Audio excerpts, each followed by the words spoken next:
Stranger Things is one of the few shows that has managed to keep fans both entertained and terrified all at the same time. But are those terrifying creatures we see on our screens really that terrifying when those 3 seasons were still in the works? Why did 11 have to be CGI generated at some point? Couldn't she handle the horrors of the show? Well, you don't have to answer that, as we've got you covered in this video. Without further ado, let's uncover all the truths as we travel into the world of behind-the-scenes secrets of Stranger Things. But first, a simple reminder on how to enter our brand new giveaway. We are giving away either an iPhone X Max, the new iPad mini, or MacBook Pro. It's all your choice. So be sure to leave a like, comment the keyword, subscribe, and turn on notifications to enter the giveaway. It's really that simple. 1. The Demogorgon. The big bad creature of the first season of Stranger Things was quite a thorn in the Hawkins kids' flesh. How were the Duffer Brothers able to come up with this terrifying creature which gave most of us sleepless nights? Growing up watching movies like The Thing and The Alien, where most of these creatures were sculpted and an actor wore the costumes, the Duffer Brothers wanted to recreate their monsters in this fashion and use just a tiny portion of digital effects. However, they had to make it an equal share between digital and practical effects in the end. The Demogorgon was a perfect example of how they were able to blend practical and digital effects. Aaron Sims Creative was responsible for designing the monster, while Spectral Motion made the costume that experienced performance actor Mark Steger put on. It takes Mark about 30 minutes just to put on this costume.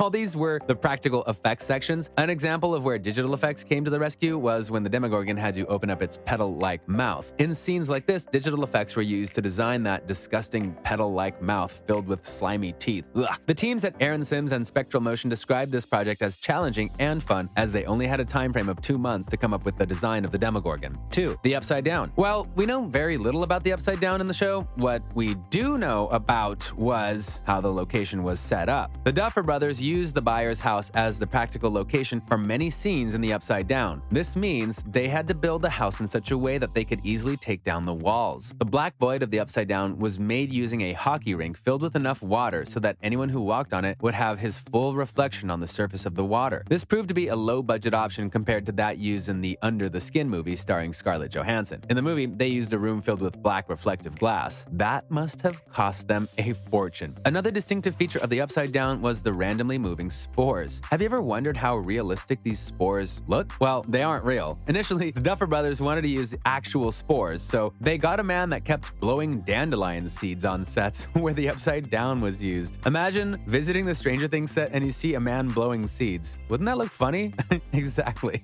However, the kids were not too thrilled to act under such conditions, as they could inhale the seeds, which could harm them. The Duffer Brothers finally conceded to use CGI to generate the spores. We found out that 90% of those spores were CGI generated. Although the visual effects team found it hard to develop these spores, which had to react to the people moving around them, they finally got it right. 3. Eleven's hair. We all know the story of how Millie Bobby Brown had to cut her hair for the first season of Stranger Things. In the 9 episodes of the second season, her hair was back as she sported short, curly hair. However, the crew encountered a problem that made them resort to using CGI. The Duffer Brothers wanted to show some flashback scenes, which connected the missing events between season 1 and 2. This means they needed scenes where Millie had a short haircut again. Millie pleaded with the Duffer Brothers not to have her go through the experience of cutting her hair again. So they tried using a wig, but the wig was too bulky, as they had to apply paste to the hair, put on a cap, then put on the wig. This only made her head look bigger, so they decided to go with CGI. Did you notice this while watching the second season? We doubt you did. Well, except if you're a true believer. Let us know in the comments section if you did, and we might just say a little prayer for you. 4. The Mind Flayer. If there was a vote for which of the monsters was the scariest in the 3 seasons of Stranger Things, the Mind Flayer would win by a large margin. I mean, who wouldn't be scared of a monster who could control minds, has multiple limbs, and seems undefeatable? I don't know about you, but that scares the heck out of me. Who in 7 heavens even thought about the idea? You'll probably stay scared until you watch this clip of a man in a red spandex suit crawling on all fours with a large helmet on his head and scattering props around the room. Well, that man is supposed to be the Mind Flayer.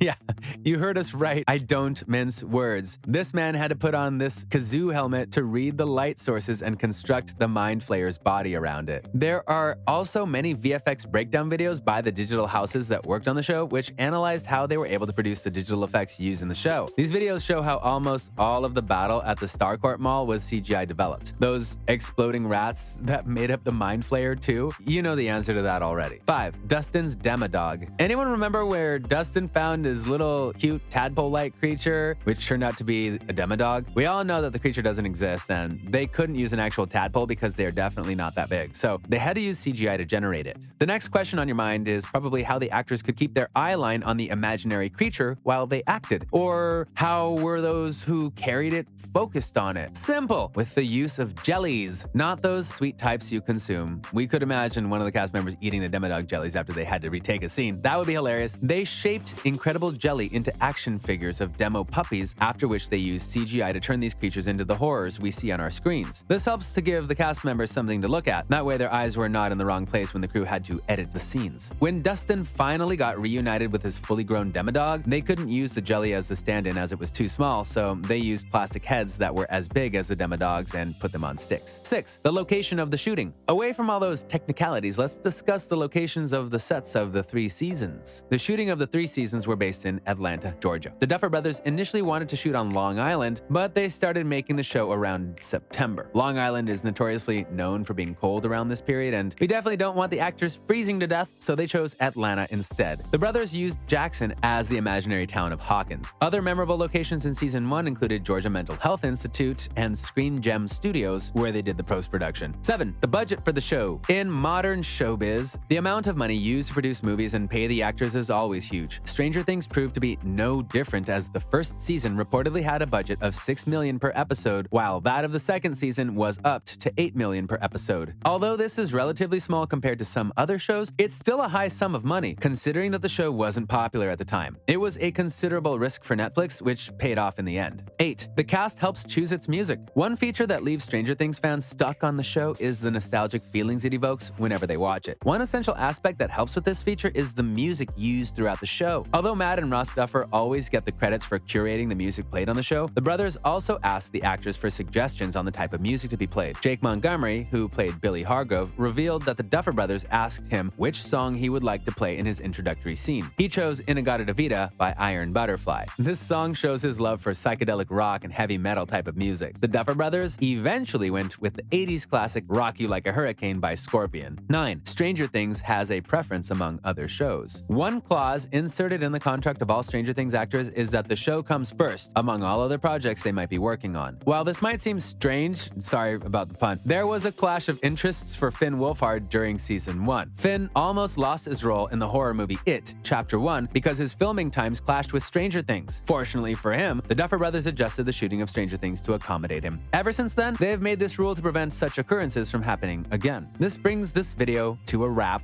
We hope you enjoyed the video. Is there any CGI moment you think we've left out? Let us know in the comment section. See you in the next video, and don't let the Demogorgon bite.